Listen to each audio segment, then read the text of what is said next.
cost of renting apartment, rentals, housing, apartments. What is the exact cost of renting apartments or renting a house in America?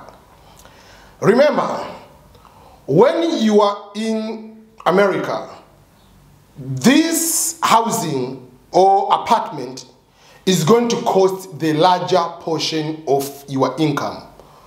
If you take a percentage, how much you get paid and how much goes out in terms of rental, if you put in the pie chart or percentage-wise, the larger percent will be going for the issue of renting apartment or renting a house.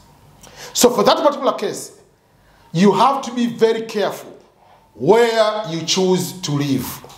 What state do you want to live? What city do you want to live? What neighborhood you are going to live? It's going to determine almost everything. There are states which are very expensive, but out of that state which is very expensive, there are places which are affordable in that state, but it's still very expensive to other people. And then there are neighborhoods which are expensive despite being in affordable state. We usually say, for instance, California is the expensive state. Hawaii is a very expensive state.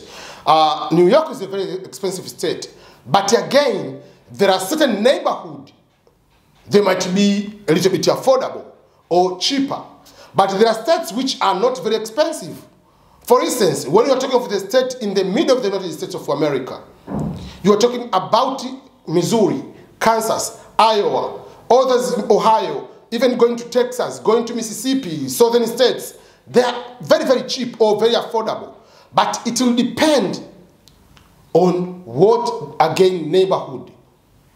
Because there are certain neighborhood within Kansas City, for instance, are very, very expensive, like in California.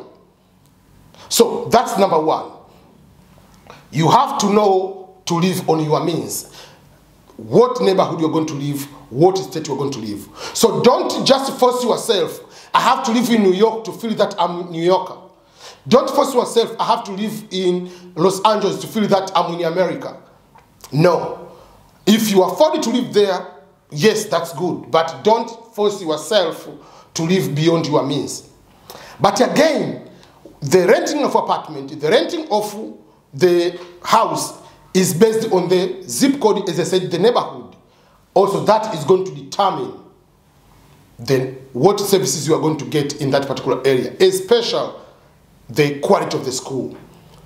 If you have children, sometimes you have to find a little bit a better neighborhood so that you can be able to get a good school education system for your children. Because sometimes you might go to a very cheap neighborhood, you see it's very affordable, but it can cost you because that neighborhood might be having a lot of crime. That neighborhood might not have a very good education system for your children.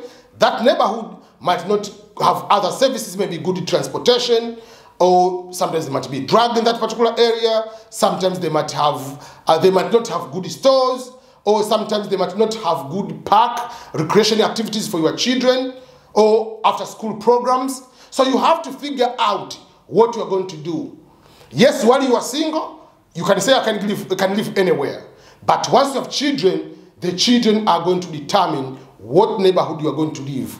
So you have to work hard and to know for sure the larger percent of what you are going to gain is going to the renting of apartment and renting of the house, or even getting a mortgage also will be able to determine. While I was renting, before the kids on the school age or after the school age, when we know we are going to what is school, the school system will determine where we are going to live. If this is a good neighborhood, it has a good school, that's where we are going to live, so that we can give a good opportunity for our children with a school and other services around.